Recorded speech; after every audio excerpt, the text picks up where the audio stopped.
So we are making the game controls, that are game control buttons here. So we can make them red or green, but they will look ugly according to against the game world. For these reasons, I am making my buttons light gray with a thin slightly darker gray outline. So we are making buttons with which are opaque actually, so they will look they will match with the game world.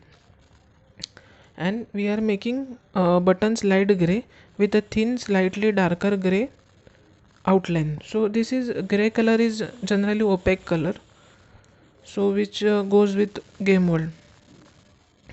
I also applied a pixelized filter with the image editor GIMP and set opacity to 80%. So opacity here is important because we should see through the world, see through that button, and set opacity to 80%. The result should be something that will not look too distracting and won't feel out of place. So that result will not feel distracting and it will not feel out of place. First is an arrow and second is a button. So we are designing these two things. First is an arrow and the second, this is a rectangle which is button. Adding our controls. Now we need to add this to our game and make do something. First, add the images to your project sprites folder, just like you would any other. So we are adding these controls in our game. Now right click in your hierarchy somewhere underneath your canvas. You want this new element to be child of the canvas. Game object and select UI, that is image. An image will appear in your game that will probably look like a big white square. So we were adding those two buttons, which were first was arrow and second was a rectangle. So these two buttons are looking like a big white square. Drag and position the arrow so that it is in the left hand corner of the canvas. So we want to add those go to right button and go to left button on left of the canvas, that is left of our Android screen, which will probably appear massive at this point. So it is appearing massive because the size of that button is large.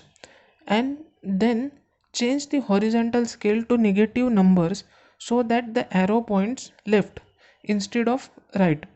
In other words, change the width from 1 to -1. So we are here adjusting width also, so that it will fold back in on itself. So we are adjusting width here depending on how large you drew your arrows. You will need to play around to make sure that these images are right size. You can tweak this later on once APK is running on your phone, but for now I have mine set to x is equal to -2 and y is equal to 2. So here we are adjusting position of those two controls. Now do the same thing for second arrow. This time the position will be slightly to the right and anchor will still be bottom left. Of course, the scale is going to be in positive figures this time.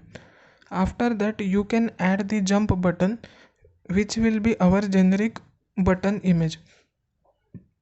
This one will be anchored to bottom right of the screen.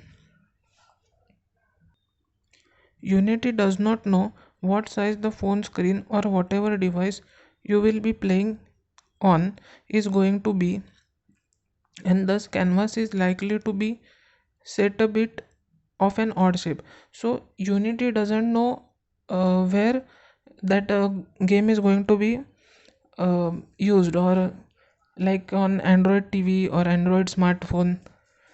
So the uh, canvas is of odd shape.